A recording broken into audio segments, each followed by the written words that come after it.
Hello, hello, hello. Hello and welcome to Shut Up and Sit Down's Cardboard Courtroom. The only legal entity that's double legal. The only legal entity that matters. That's right. If you've not seen this show before, what are we doing? What are we doing? We're litigating your tabletop problems. Yes. Or video game problems, because it's PAX East and it has video games as well. It's true. I saw at least 4 video games. They had a video game in an orb, which I've never seen before. You heard about the orb? Yeah. They only used to make them in cubes when I was a lad. Now they make them in full-on 3D orbs. We wanted to rush into the orb and see if they'd let us play the game, but we decided that was a bad idea. But then someone on the video screen said they did play the game. How's that allowed? Anyway, what's going on here? What's going on? We're going to litigate your tabletop problems. If you have a petty concern, a rules dispute, a thing that someone did in a board game that you disagree with, and you want to roast them for it, then here's the place to do it. But be careful. But be careful. There is a system that you will quickly get to grips with, where you come up, you tell us a story, you tell us about a grievance or something that you think someone else has done wrong, or maybe, you know, maybe you're admitting something else that you've done. Yeah, that's true. Those ones are the best. You may not walk away unscathed. Maybe the people involved will be guilty, but it could be you. It could be you. You might be the phone call coming from inside of the house. It's true. So if we have any people who would like to line up and become a part as victims/champions of the cardboard courtroom, then please go and stand behind one of the microphones in the aisles and form some orderly queues. And if you can't stand up and get to them, then someone will bring a microphone to you via the medium of fantastic help over there.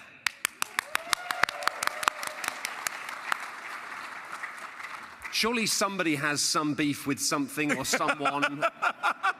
Please, anyone, the format does not work otherwise. God bless middle-aged men for having beef with something. Please tell us about your concerns, your problems, your cardboard courtroom litigation. Wow, how long do I have? Well, you should probably lay some ground rules. Not that long. Yeah. Okay. The general rule for explaining stories is no actual names of legal celebrities/politicians, living or dead. And if your story involves you having to explain between 3 to 5 minutes of setup for either Yu-Gi-Oh, Magic the Gathering, or a simulated 4-day-long war game, just give us the synopsis. Give us the juice. Okay. So I play lots of board games with my family, and I'm usually the one who's read the rules before, and they want me to explain the rules to them. Nightmare. So I'm going through the rules, and they get bored and say, all right, just, you know, let's start playing. Yeah. You know, we don't care about the rest of it. That's dangerous. And I'm like, we need to know all the rules before we start. And they're, no, let's just get started. And then we start playing, and then we happen to have a situation that's covered by one of the rules that they weren't paying attention to, and they say, you didn't tell us about that one rule. So this is textbook cardboard courtroom. Absolutely. Thank you for starting us off with such a softball. We really appreciate it. Well, I've been here before, so I knew what to ask. Thank you so much. Thank you so much. Yeah, I mean, it sucks. I hate that thing when you do this little like rolling teach and you get halfway through something and then you get accused of using a rule that you didn't teach them to your advantage when they were hurrying you through the teach. You know, it reminds me of when I was a kid, my parents would always say when you were trying to find something, they'd say, it's always the last place you look. And it took me like till I was about maybe 18, 19 before I realized that was a joke. Like, that's way too long. I know it is. It's because I said it when I was really young and I just got used to it. And I was like, yeah, it is. And then I was like, hang on, yeah, of course it's always the last place you look. Because you find it. It's the same with this. It's like you realize that maybe you forgot to teach a rule at the point at which you see the rule again, or you remember the rule again, and then you go, and usually, unfortunately, that's going to be when you're about to do it. When you're about to do it and you go, oh. I like to have some ground rules with people who are teaching games where it's like, if you are teaching the game, then everyone else, to a degree, has to just shut up. Because... and... behave themselves. You've been through this. Sit down. Well done. He said the line. Oh my gosh! And that's the end of the show. That's the end of our careers. I think I can't really read manuals. That's a secret that I trust all of you to not share with anyone. I'm really bad at reading manuals. Matt's never learned a game in his life. I have, but I do it badly, and then I teach it badly. I'm brilliant at teaching games that I've played once. Play it once, and I can teach it perfectly. And I'm very good at learning games, but it's because I think I have, in the same way that I don't drive cars, I'm very respectful of people who do drive me around in them. It's the same with manuals. It's like, I can't do that, so thank you. But thank you for your service. Yeah. I don't know. I think you have to just have a social contract with them. You have to be like, look, we've got two routes here. Either I give you a really fuzzy thing, we get going, and we have to accept that along the way it's going to be a bumpy road, or you have to just sit here and listen to it and it's going to be kind of boring. Yeah. Because it's like, I think you could maybe start doing some psyops by being like, hey, do you want to bake a cake? And then they're like, sure. And you're like, cool, let's just go. And you start cracking eggs, you know? Like, that might be like, I get it now. I get it. But thankfully, and this is very rare, I think I'm happy to declare that this man is innocent. Innocent. Congratulations. Thank you. And we only allow one innocent verdict for the entire panel. It's very rare. It's very rare. Hi, I've got a small beef and a big beef. Ooh, double beef. So big beef is that whenever I'm teaching a game, something like Mysterium or Codenames, I'm teaching to my friends. I'm typically the leader because I want to teach them it. They always are so mean. They're like, how can you do so terribly at this? And they hear me and they're just like, oh, you're an awful leader, Victor. And it only happens when they become the leader. They're like, never mind, I get it. This is hard. Yes. Well, at least they get it. Do they forget again, though? They forget every single time. He's getting a kind of edge of tomorrow situation where living the same game of Mysterium. When will you learn? In the UK, we have something called CCTV video recording. Now, I'd say maybe just set up a series of cameras around your home, and then at the point at which they start saying, oh, you're bad at this, the lights dim, you've got one of those buttons that, like, you know the smart home thing? Yeah, every American home has them. A big TV slides down, and it begins to show them slow motion footage of them just absolutely eating it, absolutely sucking, you know? 4K, 8K, or... Yeah, What a high the as you more can go. detail, the better. It needs to be kind of a reverse highlight reel. That's what you want here. Like, all of their worst moments in board games shown to the world. And then at just the moment where they're like, I get it, right? You start to snap in with some hard cuts, and you've got like footage of them sleeping, you've got footage of their house at night. Like, just lay the law. You know that thing like punch the biggest person in prison? No, punch everyone in prison. All at the same time. It's the only way to be safe. It's true. What about your small beef? My small beef is with you guys, actually. Yes! Wait, hold on. Before we get the small beef, his friends are guilty, right? Yes, your friends are guilty. Your friends are guilty. Are any of your friends in the room? Okay. So you're guilty. The way this is going to work is if you could you can sit and watch the panel, but like when the panel's over, if you could just go and like line up against the wall, a security team will come and pick you up.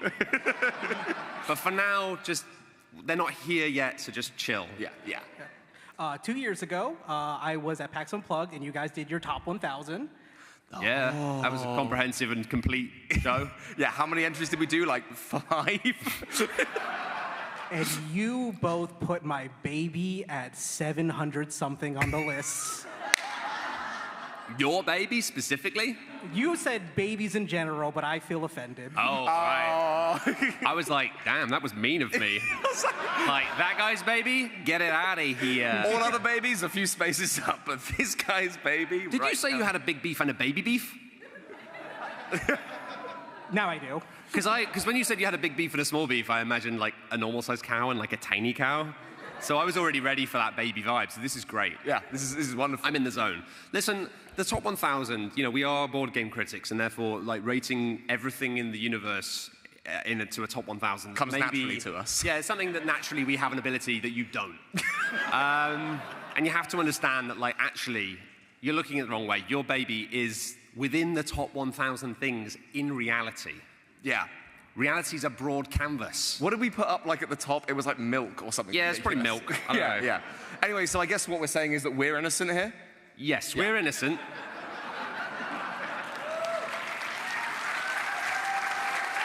But I do apologize to your baby. Yeah, I'm really sorry about that. That's mean. Hello. Hello. I have a beef with my longtime game group. longtime game group, primarily dominated by women. We've all been playing Dungeons and Dragons. I cannot get them to interact unless something fuzzy and cute bites it. Right. As in like... Bites them? Or bites it as in like... I really appreciate the clarity you provided there. Yeah. I also am just really, the way you described it, I can tell. You're the DM, right? Off and on, yes. Yeah.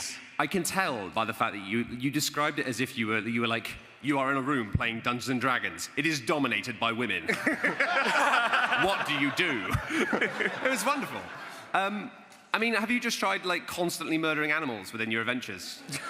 I've had to legitimately resort to this because, like people getting killed, like BBEG walking down the street with a sword, peasant, peasant, peasant, peasant, peasant. They'll get a lemonade and sit down and watch it. You know, I think, you know, to be serious, I think, you know, people who have come from more oppressed groups are used to that level of violence. So, you know, I think most of the women here, if you're walking down the street and you saw a peasant being hacked to death, you'd be like, it sucks, doesn't it? But I got to get to work. Yeah, I don't really know what to do. I mean, I think you just need to invent new cuddly creatures and have them being... Have you tried running a... The solution isn't just to kill more cuddly creatures. They want out of this situation. But they're not real, Tom. Well, they're real to the people around the table. Have you tried experimenting with other factors for motivation, other than murdering peasants? Yes, like animals, livestock disappearing, murdering NPCs that they're fond of seems to also work. Right, yeah. But generally, like, I can't just create a giant line of NPCs they're fond of and then just, like, Game of Thrones them. I mean, why not? All right, I got some writing to do, I guess. I mean, I think it's interesting. I mean, all I'd ask is, like, you know, if you find that the ritualistic continuing murder of peasants in town is not having an emotional effect, are you sure that the ladies in your game group are not feudal lords? They might be. They might... In their off time, they might Republicans. I don't know. You know, like, just get a sense check. Yeah, yeah. I don't know what to say to you. Like, I think just continue to like sigh and roll a dice and go, oh, there's a dead rabbit on the floor. I think you should start weeping every single time you have to do this. Yeah. And then the tide will gently shift. They'll be like, please, can you just kill a person instead of a creature? It's making you really upset. That's what you got to do. I've had to talk to other dungeon masters about this and be like, the population of bunnies in my world is just canonically decreasing. What do? And they're like, don't know, throw puppies in the mix. Out of everyone in this room, you're probably the single person most responsible for killing. You've killed the most small creatures virtually. I know, yeah. I don't like it. And I can tell it's weighing heavily on your soul and you're seeking absolution, and we forgive you. Finally, I would say, I've got another great idea just to cap this off, and I think this is universally very useful. Make a PowerPoint presentation explaining the interesting, intricate economics of this world, and show them the effects. So then you can have like maybe an evil guy who's destroying the cabbage fields, and that is having a huge impact on bunnies, right? What I'm saying is, rather than just killing one at a time, if you can insinuate some sort of like mass genocide, Jesus, then maybe that'll get them really fired up, you know? Yeah. And you can just go and kill a wizard. And you can just for once in your life, you can go and kill a regular wizard.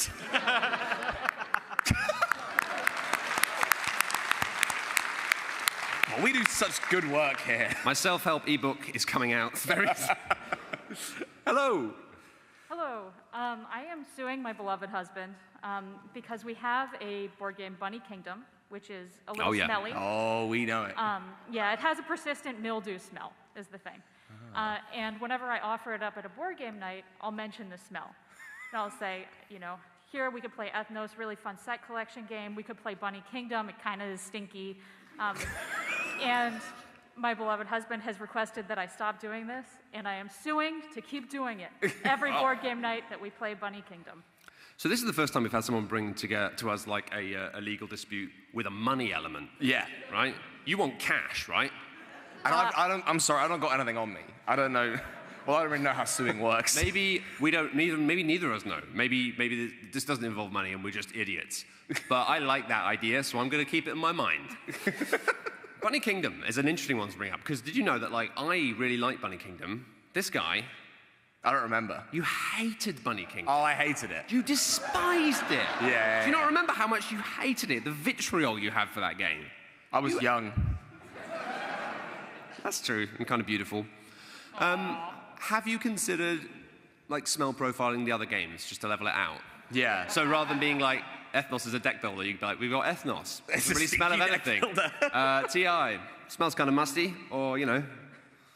Maybe you start making other games smell a lot more, and then you can have a whole like spectrum of scents for You your could game use a night. perfume. You could put some perfume on the bunny Yeah. box, and then Yeah. you could be like, you want to play Bunny Kingdom? You know what? It smells fantastic. That's incredible. It smells so good, you're going to want to take it home to bed. Yeah, exactly. Do you want something to eat as well? Yeah, that's it. I think that's the only thing I can offer. I mean, have you got anything else you want to sue your husband for? It's a double pack. We can do a double deal. I think that's perfect. It feels like a victory for me, and he's listening right now, so I'm happy. Can we do you have a yay, nay? Can we get a thumbs? Does the spraying the box with something to make it smell good? Yeah? That's a thumbs up. Hey, we found a good middle solution, and that means the money we're going to sue each other, you have to give to us. Yeah. There'll be a PayPal link afterwards. Oh wait, shit, no, not PayPal. It'll be something else. Something else. Just a QR code straight to my bank account. It'll be somewhere over there. There'll be a man with a bag. Yeah, a man with a big bag. Thank you very much. Not guilty for now. I think we should release like a line of like board game scents that you can put in boxes. I think that would do gangbuster numbers. Smell the box. Yeah, smell the box. Also, I mean, I think like we have an interesting like 1-2 there of like man who can't stop murdering bunnies, and then a bunny box that has a mildewy smell. Yeah. Is it the smell of mildew or is it the smell of death? Bunny. Hello. Hi. I need you to settle a years-long family dispute. Oh, yes. Oh, Okay. juicy. Oh, it's a family dispute that's lasted a year. Oh, they're still mad at me. Oh, So it's been like almost a decade now. So decade. So it's not a they were- baby. It doesn't involve a baby. no babies. So they were playing a board game in the other room, and they called me in to settle a dispute. And the dispute was, if you roll the dice and they fall on the floor, is it a re-roll or do you take the number off the floor? With no previous agreement, I ruled that you would have to re-roll, which made everybody happy but the roller. Yeah. So I'm appealing to a higher court.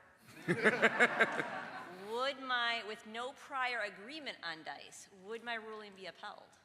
Yeah, I mean, I think most people, I mean, you have to, this is a weird thing to have to admit, and I hope that you take it with some grace, but like, I'm kind of a weird guy.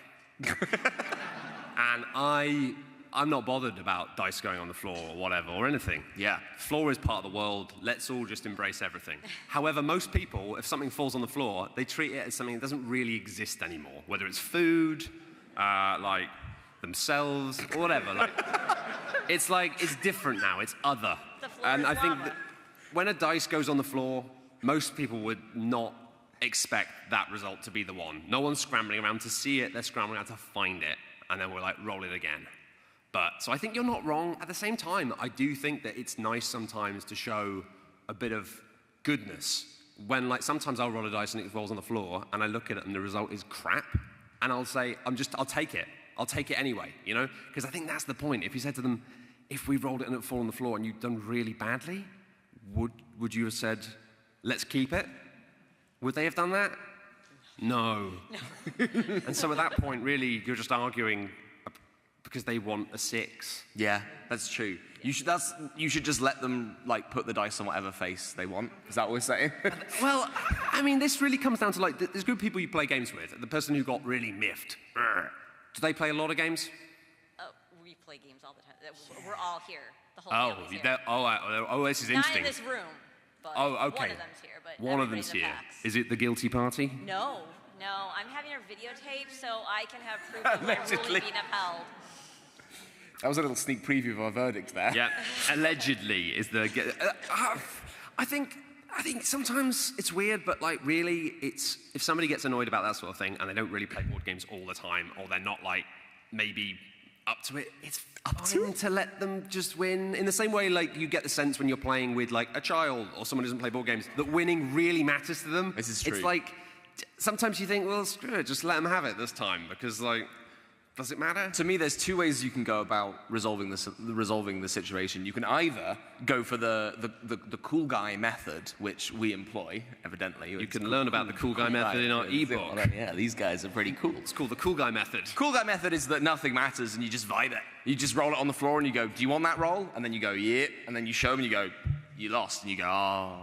And that's how you should play board games. But that's shut up and sit down method. Or you create a legal contract. That's a little bit stickier.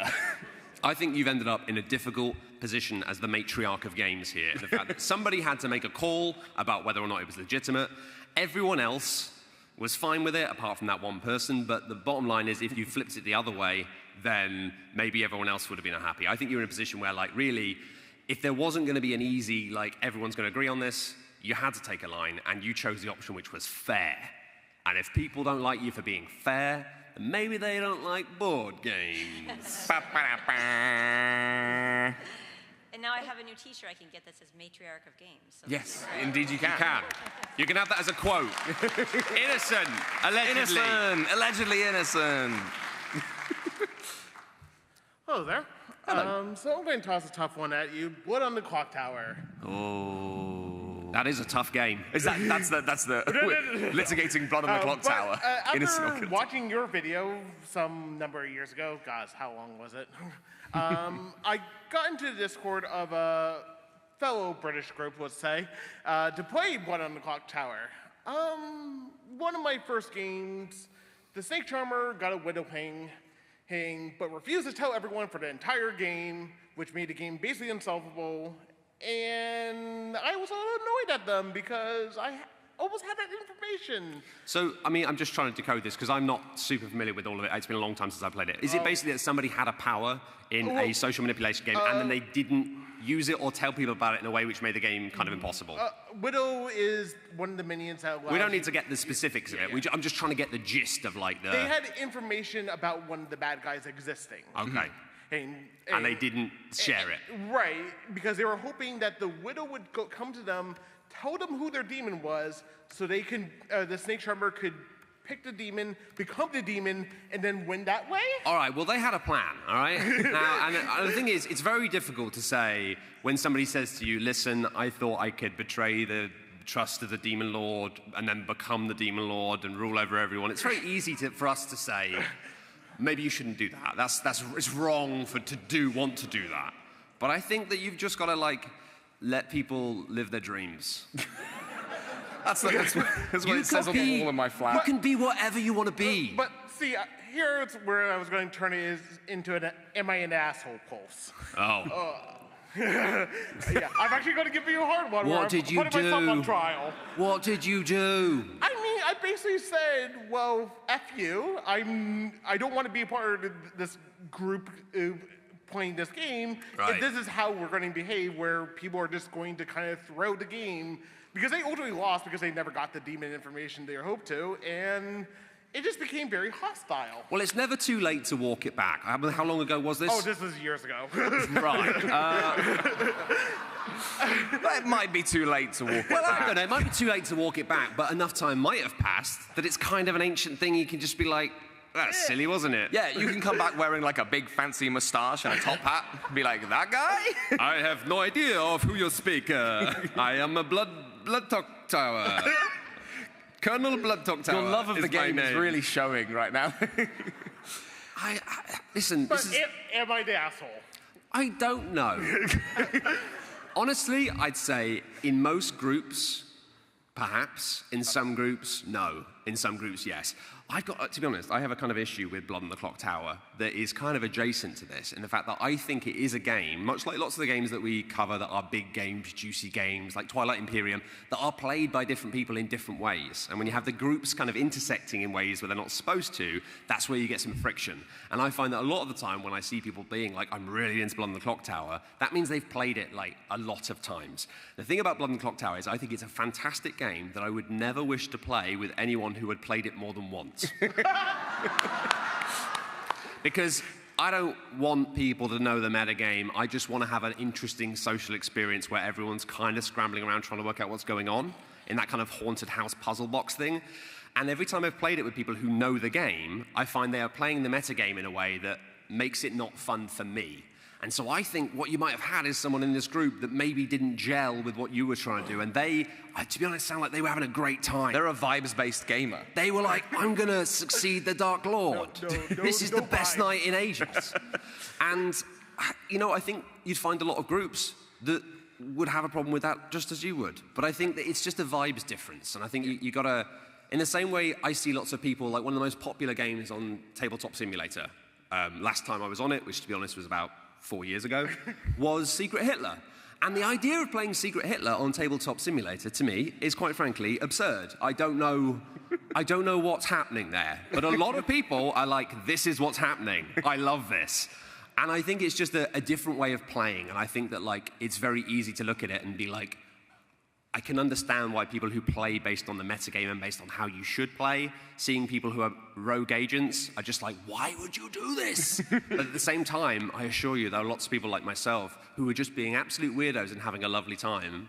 And I think you're allowed to do that. You know, it's a game where at the start of the game, you get given your identity. You've been explained the rules.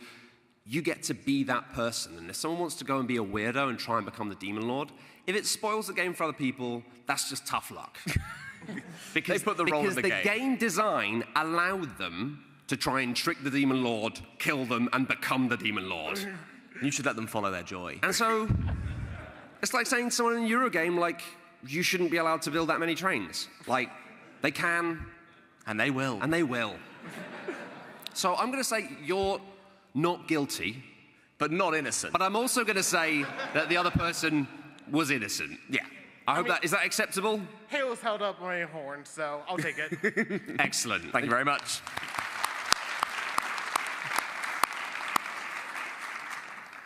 My friends make fun of me because I like to use the same egg in Wormspan or Wingspan. And now we're back on track. This is classic cardboard courtroom. He likes to use the same egg? It got I like a to pick the special same egg. color.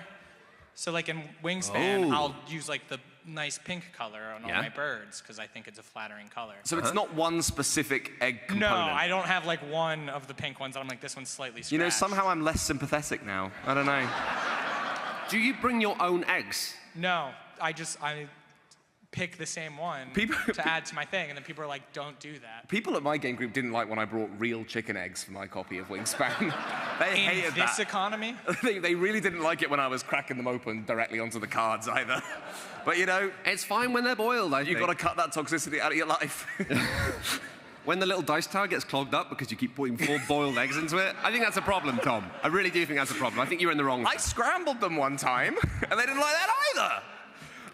No, I think this is me. I'm confused. Like, what is the problem here? Is it just the player color? You're choosing the same player color every time? No, the eggs in Wingspan are different I've forgotten colors. how it works. So you can put eggs on your bird's on the cards. nest. Yeah, and they're like different colors. They're all different colors, but and there's I like no... to pick the same color when I put eggs on. There's no gameplay difference. It's no gameplay but they're all like difference. different. They kind of look like mini eggs, and they're Just all like. Looks nice. Yeah, they just look nice. And then my friends are like, "Stop doing that." Your friends are so guilty. You can't have all the pink ones, and I'm like, you can also pick pink ones. Yeah. I just also want pink ones. It will become a problem. Have you ever got into a fist fight with one of them because they've taken a pink and you need a pink, and instead you I get... just stop putting eggs You on just my stop board. playing the I pick game. a different... I start making more birds. I'm like, I'll wait to get more pink eggs. It's like, fine, if this is what you want, all the birds are going to die out. That's on you. Look, I think this is interesting, right? Because it's like, all you're really doing is just... It's like bullying a child for liking blue. You know, like, it doesn't mean anything. It's like, in fact, like, you know, Cadbury's mini eggs, they've got them over here. I think they're like slightly less good over here, as is often the case with chocolate. I'm sorry. Well, with most things. Yeah.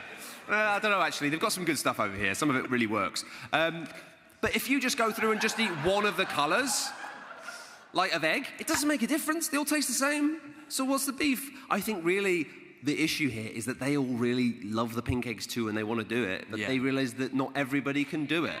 Is this the group? This is the group. This is the group here. Yeah.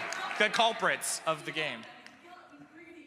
This is now this is different. Not Right? thickens. Not greedy. They can also take the pink eggs. I thought we had a man being bullied for just liking the colour pink, which And now- I get furious about, Yeah. because I bloody love the colour pink.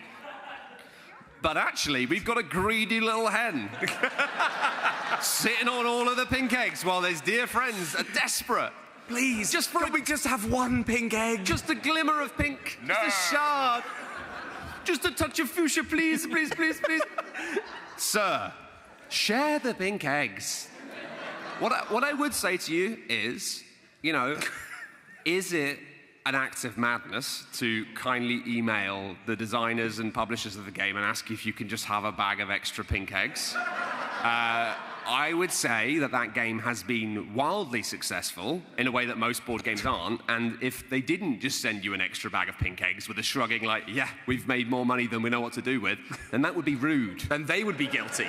Then they would be guilty. I think you should have a little personal baggie of pink eggs that you bring for every game, honestly. Put in anything you want. Yeah, Twilight bring your Imperium, own. Here they come. Bring your own baggie of pink eggs. You can rock up, you can mark them if you want with a little signature, a little stamp, whatever you like. But in the meantime, I think you've got two options. You either have to share the pink eggs, or you have to extort things from your friends in order to leave them pink eggs. Yeah, right? yeah. And you have to say, well, what's it worth, right? Start squeezing these people, right? See how much they're willing to juice themselves for their apparent love of pink. The third option you've got here, and this is quite an exciting one, is just metagame it. Yeah. Like, you know, have you all racing for all the pink eggs and trying to hold on to them desperately, and invent some sort of system where whoever gets the last pink egg does something. I played a game recently called River of Gold. It's a really good, functional family game, lightweight. I like it. And I put a small plastic caricature of a pickle in the box, and I determined that it's I'm a winning pickle. And if you get past 5 points, you get to take the pickle, and then every time anyone takes over, they take the pickle off of you.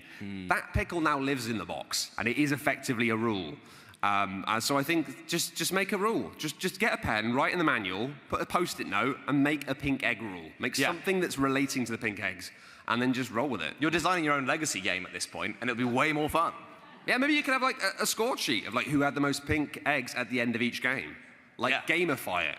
Lean into this madness as hard as you can, like someone driving down a hill with no brakes, but with your friends. Yeah.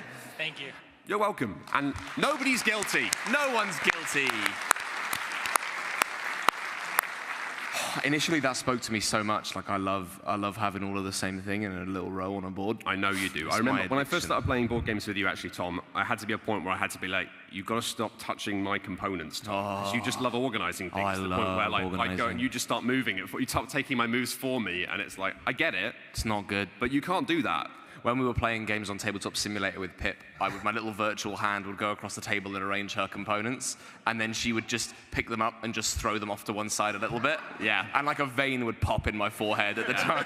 I think that allowed you a rudeness, because you could just move your hands all over her stuff without being anywhere near her. Whereas in real life, that would be insane. Meanwhile, though, I had the same system, and the only thing I really enjoyed in Tabletop Simulator was trying to work out when other players weren't looking at their area because they were off looking at something else, and just sneaking random objects into their bags. Yeah, And just adding giant dragons and just dropping them in, and seeing what I could get away with just changing the sizes of everything. Yeah. Something that we should do that more in real life. Yeah, I know. That would be great. And just put things in your pocket when you're not looking. Yeah.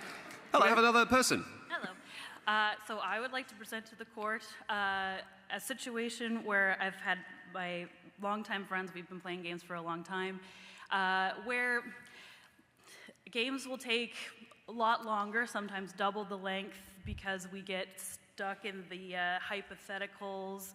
Guilty. If you do this, then this will happen. Oh, let's look up that rule in the rule book. Twilight Imperium is a very good example of that. We have friends that don't play Twilight Imperium because they're like, I cannot commit to the time. And we're like, but it's only 5 or 6 hours. And they're like, not with you guys.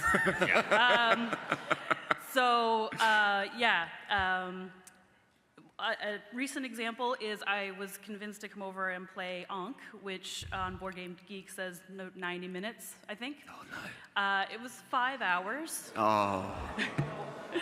Honestly, I mean, those games, like, all of those games by Eric Lang are like edge case city. Yeah, that's like, true. You live here now, you are an edge case. Yeah. As we like to call them, they're edging games. Yes. It's a genre that Board Game Geek refuses to honor. We've sent them so many emails. Yeah, so I was sold, they were like, oh, you know, it'll take a couple hours, like 3 hours. And I have a little one, I have a 1-year-old. So I was like, yeah, okay, we can do that. And I was like, oh God, please. No. Get me out of this. It's honestly, it's unforgivable, even if people haven't got anything better to go and do afterwards. But if you actually have a child you need to go and look after, just no. Just no. We were talking about this, about Twilight Imperium in particular last night, actually, and it's funny, Twilight Imperium is a 6-hour game, right? It's just that the problem is, with certain groups, that last hour of the game lasts 5 hours. And that's a big problem. And it's weird, I've played Twilight Imperium an awful lot with an awful lot of different people, and I've had invitations from friends of friends, and I've gone along, and I've had certain groups where I don't say it to them, but I will never play with them ever again. It's just this group is perfect, I love playing it with them, this group, hell. I turned up to one place and they all had WhatsApp, and they were using WhatsApp to send secret messages to each other. And it meant the game was no intrigue, it's everyone just on their phone. And I'm like, this isn't fun, guys. This sucks.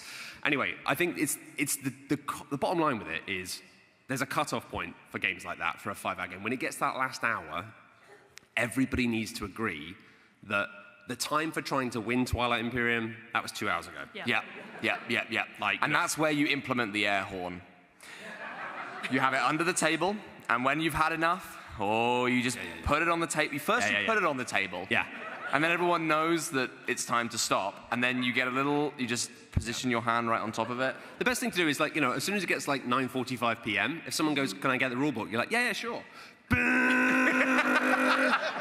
And if you need to, just write rule book on a bit of tape and stick it on and be like, you want more of that? You good? You good? You good to take your turn? You good to take your turn, Kevin? Or do you need more rules? Do you need more rules? Dickheads. Yeah, we should have a series of fake rule books as well for this purpose. We go, oh, you need the rule book, and it's just a little sheet of paper that just says it's got complete nonsense on it. And or you open it up and it's just a comic book wrapped up in the. It's copy of the Beano. It's one of those games where, again, I think this ties back to talking about the Blood and the Clock Tower and people getting into the meta game and stuff. I think it's Twilight Imperium is a particularly interesting game because it has an incredibly devious set of complicated little bitty rules, and I think the purpose of that is so that it is unknowable and messy, and you make mistakes, and that leaves opportunities for openings and political intrigue where people forgot they could do this, and oh no, now it's too late. Oh, you guys don't weigh back, because we weigh back, and then it's like, oh no, the last half an hour was for nothing. Yeah, exactly. Brutal. And I think you just got to roll with that, but some people really want to get it right. And I think that actually, I often win, and this is going to infuriate some people who are big into rules lawyering and trying to win TI, but I often win Twilight Imperium a lot more often than I should, because consistently, I'm pretty cool, I'm pretty chill, I am honest with people. I'm always I'm going to have to do this, I'm sorry. And it gets to a point in the night where there's a couple of people who arguably could win, who are just being so annoying and making the game go on forever, that a few people just go, I don't care anymore. Yeah. Should we just choose someone to win? And they'll be like, how about him? He seems all right. And I'll be like, all right. This guy seems fine. And I think that's it's a good life lesson. But I do think there is a point where you have to accept that the most important thing is not who wins the game of TI, but the most important thing is that everyone goes home. Yeah. and then it becomes a cooperative game. Where we just go, how can we make this end? Yep. Yeah. And I don't really know what the solution is, really. But you're definitely not guilty. And they're guilty as... You can show them this, us just being like, you're guilty. Stop it. Yeah, you're guilty. You're guilty. You're guilty. Those people are guilty. You, innocent as heck. Maybe we have a cycle of life thing. I have a rule, you're not allowed to drink. If you're having an evening game or a day game, you're not allowed to drink in Twilight Imperium until somebody reaches Mechatol Rex, because otherwise the game will go on forever. Yep. But at that point, everyone can have you're allowed to drink water and soda and stuff. Yeah. That's fine. He's not dehydrating his friends. I'm dehydrating my enemies. Yeah. Hey. But then you can get to Mechatol Rex, you can clink a drink, it's thematically nice, you're all on the planet, politicking can begin. But maybe there is a rule where you get to a time of the day and it's no more manual, no more lookups. No more manual. No more can I look at the manual, and you get to a point where no more secret conversations, they cut off at a certain time, no more manual, and maybe you taper it off, It's you've had 5 turns, we're now in the imagination space. Yes. Yeah, and then at the end of the night, it's like an escape room. It's if the game doesn't end before 11 p.m., I'm locking the door.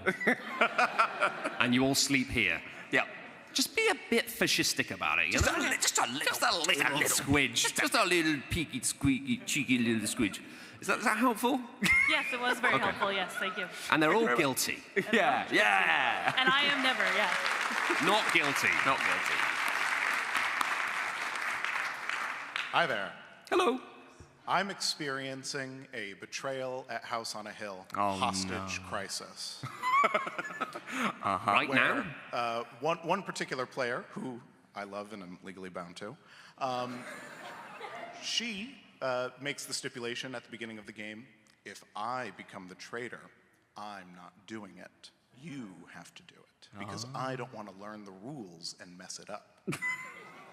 And I think that she's an incredibly intelligent person who can very easily take the 10, 15 minutes to read the little rule book and learn their special rules. And maybe somebody else can get the chance to, try and escape the house alive. I get this. I do get this.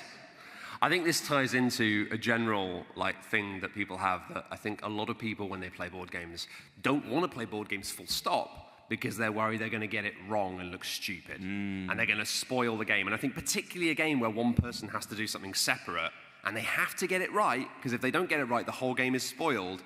I think that is a big, understandably a triggering thing for people, in terms of being it's fine, it's just all on you, and if it goes wrong, it's all your fault, and you've ruined everything. It's a bit are we having fun now? Are we having fun?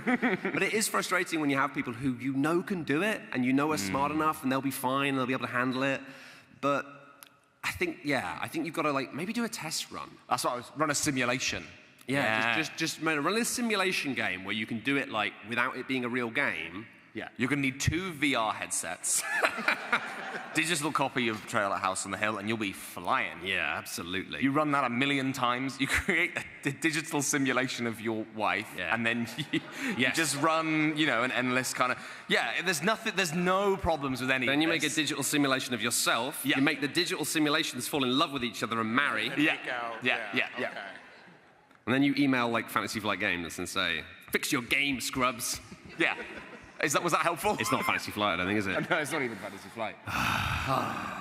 Is that, well, can I just have it, because I believe, do we have the legally bound human? Yes. Your wife, it's lovely to meet you. I've heard so much about you. Does that seem like a solution? What is it that it's the fear of messing up the whole game? That's completely fair. That's very fair. And we get that, because honestly, I do think that fear of mucking up stuff is the reason why a lot of people won't play board games, is because, unfortunately, one of the core tenets of things that people are brought up to believe in is one of the worst things you can do is appear to be stupid. Yeah. Which is not true. Once you start appearing to be stupid a few times, you really ease into it, and you're like, actually, you know what? We've made a career out of it. Yeah, it's everyone thinks I'm an idiot, and actually, it's fine. Yeah. Sometimes it's useful, because people talk in front of you like you're an idiot. And you're like, cool, you shouldn't have said all that stuff. Guess that's your problem, asshole. So just give it a go. But in the meantime, just try and be gentle. And I think that, let people find a solution. Be like, well, what could we do? And I think a little quiet simulation, that will work. There you go. Also, it could be sexy. Next person, no one's innocent, everyone's innocent. A sexy betrayal. Are you interested in my sexy board game simulations? Why am I banned from so many Starbucks? Hello. Hi. So my beef is with calculators. Hell yeah, gamer. Innocent. We're most of the way into a it was Terraforming Mars. Maybe 2 rounds left, the game's gonna end. It's a very close race. One person at the table, he pulls out a calculator and starts going through every possible move to find the best one. No. Now, to his credit, he found the best one. Well, of course he did. Of course he did. Of course he did. He had a calculator. But, vibes are off. The vibes are off. There's a calculator ban at the table now. Good. It's like bringing your dad to a knife fight. The vibes are off. You're 100% right. It's like you're in the space. You're not going to get a little calculator out. I was thinking we talked about Twilight Imperium a lot today, but there's a podcast called Space Cats Peace Turtles, and they're like Twilight Imperium, obsessives, and they played that game hundreds and hundreds and hundreds and hundreds of times, and unfortunately they just don't get it. because it's a vibes game. It's a vibes game. They are on the. I love them, but they are on the polar opposite of how we play it. Yeah, and it's one of those things where I think those people are great. I'd never want to play the game with them. Oh, it's terrifying. But calculator is not. That's different. That's not like just we are approaching this meta in a different way and finding different enjoyments in this thing, which I think is beautiful. A calculator is just ugly. It's not nice, right? Because I feel like it's a little block of the sinful people maths. who can just sit there and math it all out and get the maths perfectly and work out the best solution. I'm jealous of them. They got big brains. Well done. But for me, I like the fact that I have to just vibes it a little bit, and I look at it, and I could sit and work it all out and work out how many points I'm going to get for everything. But I mostly just sit there and go, I feel like doing this will probably make me more money.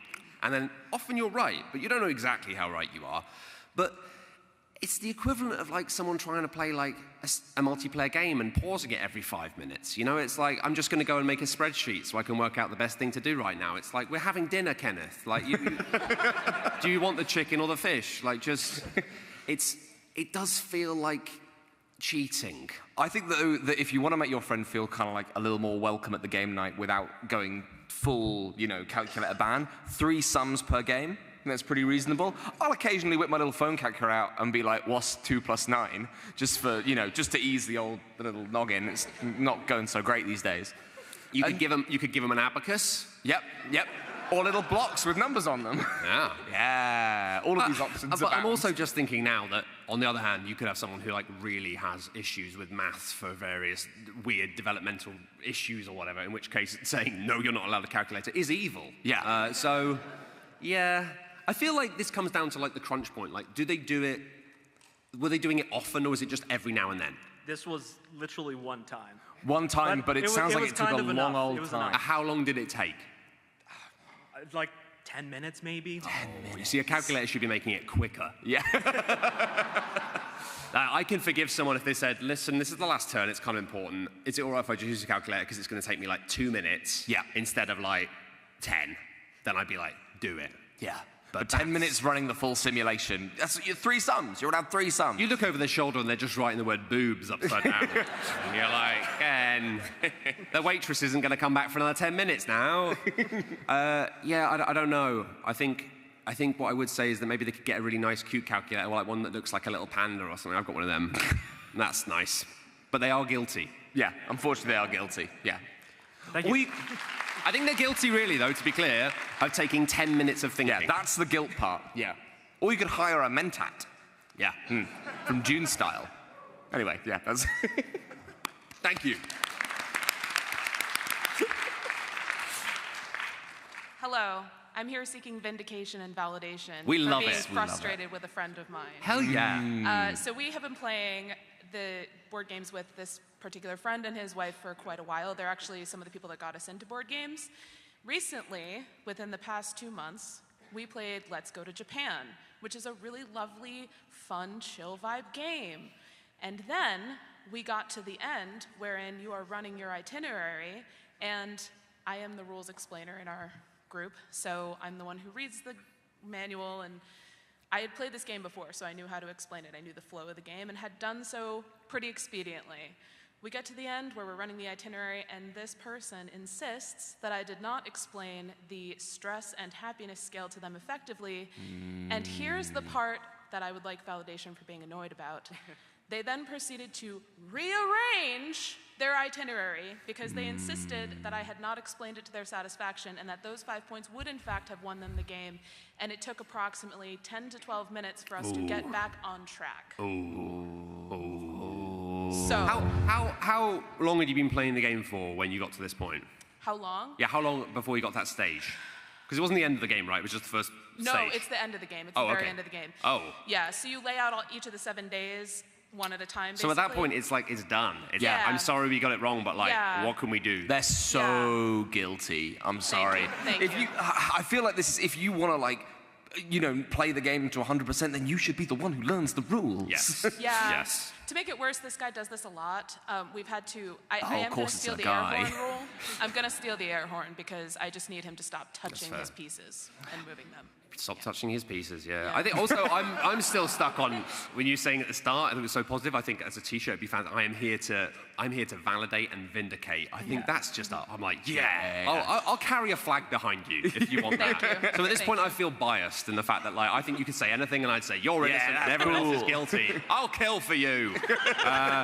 But yeah, I mean, at that point, it's like, I don't want to be rude to the guy, but you're kind of playing with blocks and, like, Play-Doh. Like, if you go, oh, I don't like this, I'm going to just move all my things around for 10 minutes while everyone else does. It's like, well, what are we doing? Like, You're like, oh, I didn't quite get it. Just play it again. It's just a good excuse to play the game again. I am someone who very often gets to the end of a game and then someone explains something and we start scoring and then they go, oh, I got that wrong. And then it turns out that I got, like, no points because I misheard something and I'd just done it completely wrong. And then someone explains the way it does work and I go, that makes sense. This game's better than I thought it was because I didn't really get what we were doing. But you've just got to laugh it off and accept that you can't turn back time. It's like being annoyed about ordering the wrong eggs at breakfast. You can't unscramble them. You can't uneat an egg.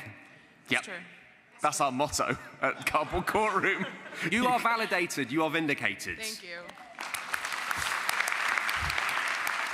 Okay, we got just under 10 minutes left, so now we're doing rapid fire justice. Okay. Fantastic.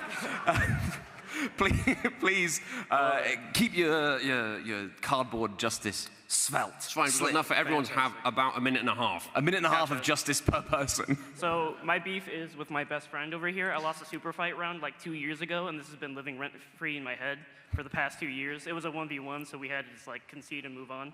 My argument is that it's like a 100 men versus a gorilla situation where there's 50 Chuck Norrises that shoot lightning, and they have to screen the names of their attacks before they use them versus... Oh, no, that's mine. His is the one electric eel armed with a long electrified whip, frost breath, and has majestic flaming antlers growing out of the head. I would just like to reiterate, there's 50 Chuck Norrises that can shoot lightning. Right. Yeah. This is a really easy one. I don't care.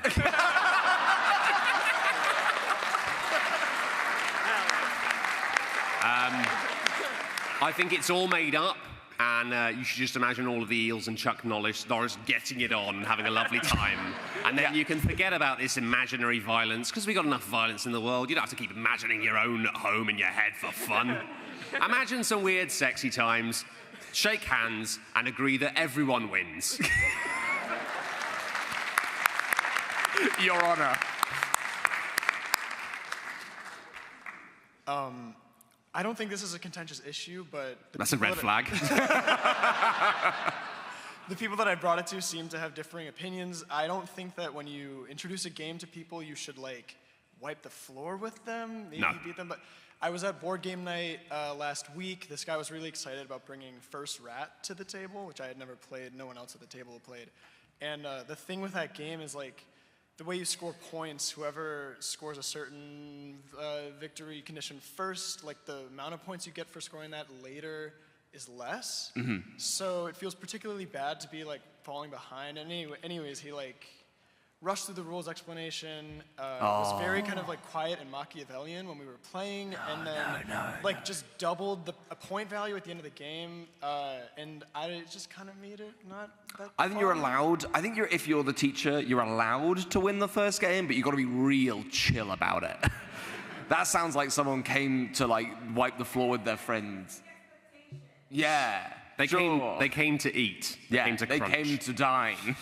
And that's not allowed. It's not cool. Often you'll find these are the same people who are very keen to come to conventions and play board games with strangers, because all the people they play board games at home don't want to play that game with them anymore. Because they're fed up of like being destroyed by people. And like, I get it. Like, you should try and lose. I've had a problem recently where sometimes I'm playing a game with like a child, and I know they're going to get very upset when they lose, and so I really try not to win, but then somehow they keep doing everything in a way that like, and like, you're really trying not to win, but you still beat them, and it's just like, I'm doing my best here. And I feel like that's fair. That's the mentality you're meant to bring into every single game as the teacher? I feel like you want to, if somebody, especially it comes down to that like feeling. If somebody you feel like is a bit nervous, a bit worried about getting it wrong, like giving someone that feeling of doing well and being like, I won, I did really well, is so important and so valid. And I think that like often it doesn't cost anything. That I think like the polar opposite of that. I mean, honestly, like whispering rules and then being like 3, 2, 1, go. It's a bit like shuffling someone down an alleyway and having them stabbed by your friends. Yeah. And that's not good. It's not good. It's not allowed. So that's our verdict. Not cool. Innocent, guilty, not guilty, and just not cool. My family and I play Mysterium a lot, and my position in this is that the crows are bullshit, and the game is much more fun if the ghost can just, cycle out cards as many times as he or she wants. And my family disagrees very vehemently and say it's a skill issue and that I just suck at the game. So I would like the final verdict. I love this is normally like, this is an inversion of the classic situation. Yeah. I want to play a game in a really intense way and my family are like, please, can we chill out? But no, the family are game for it. Yeah, I love this. It's like, my family say I'm dumb. Are they right? Which is great. I think, again, that's fascinating. And I kind of see it. On the one hand, I'm like, I do think that to make it work as like a game, the Ravens are kind of important. The Ravens friendly people basically allow you to refresh your hand of cards, to give better clues, to hopefully find yourself less stuck with cards that you think, I don't know how I'm going to guide them in the right way with the pictures I have here. On the other hand, I do think, I love Mysterium, it's a great game, but I do think there's two things about Mysterium that over time have really come out and shined for me. One, it just has slightly too many rules, and two, it goes on for a long time. Yeah. And I think that actually, removing the Ravens and making it a little bit more faster with those cards, I think would solve both of those problems. You'd still have the same issues of like, this is perfect. This card, they're going to get it in one, and then they completely go off down the wrong way. It doesn't matter how good, I don't believe it would matter how many cards you had. They're still going to cock it up, like all the time. So I don't know, I think maybe it might make it too easy though. They might be able to just find all the cards that have doors on or something like that, but I feel like it's worth a go. I think your family should allow you to try and suggest a modification. I feel like you saying you should just be able to do it whenever you want, I think that's too strong. That's too much. Step down the alleyway a little bit. Find a little bit of compromise. Yeah. Yeah, kinda guilty. Like, maybe you could say, let's have like 5 crows. Let's have more crows. Okay. Yeah. Because if they love the crows so much, why don't they marry more crows? Yeah. That's what I keep saying. So I think you're innocent and your family currently remain not guilty. Yeah. Okay. Yeah. And that good for them. Good for them.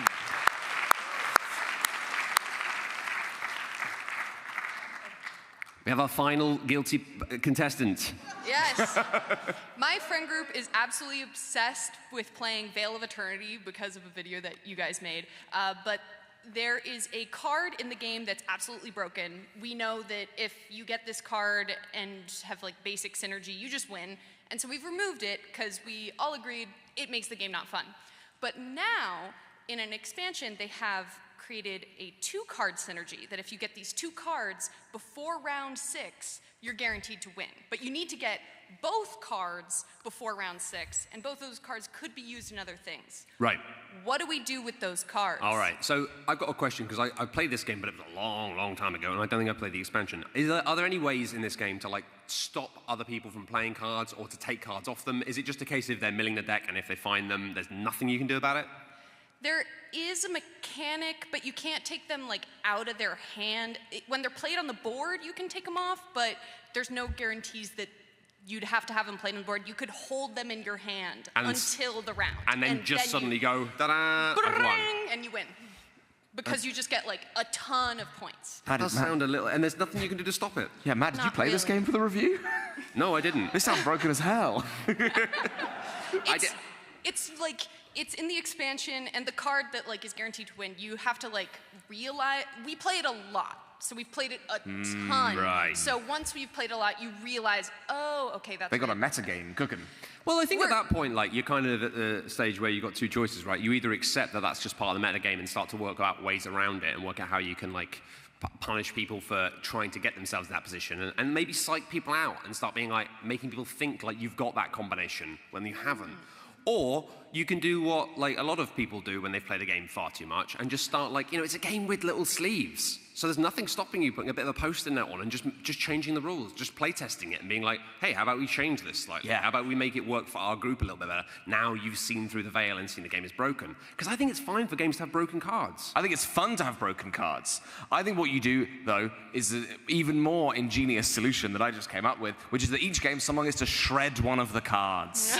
And now you've got Veil of Eternity Legacy, budget version. Yeah, or just like, dip them in ink or something. Dip them in ink, do whatever you want. Make combinations of cards, whatever you fancy. You've got options. Games are your oyster. They're made of cardboard and not code, and therefore you can do with whatever you want to. 100%. And I think at this point, you probably know the game better than almost everyone. Especially us. Including the designers at this point, was it John DeClaire? No, it was someone else. I can't remember. Whoever it was, they've probably forgotten a lot of it anyway, so you've probably got their blessing to just do what you want with it. Run off into the woods, take it away, make it your friend, your lover, your children. The air The around world's you. your oyster. You're free. You're free. All of you are free, apart from maybe that one guy who was guilty, who will be taken away shortly. Thank you so much for coming along and litigating. Yeah. Thank you for allowing us to do this and coming to watch us do it. It means a lot. We're two stupid men from Britain. We do Shut Up and Sit Down. It's a YouTube channel. You should watch it, because if you don't, we don't have livelihoods. Thank you.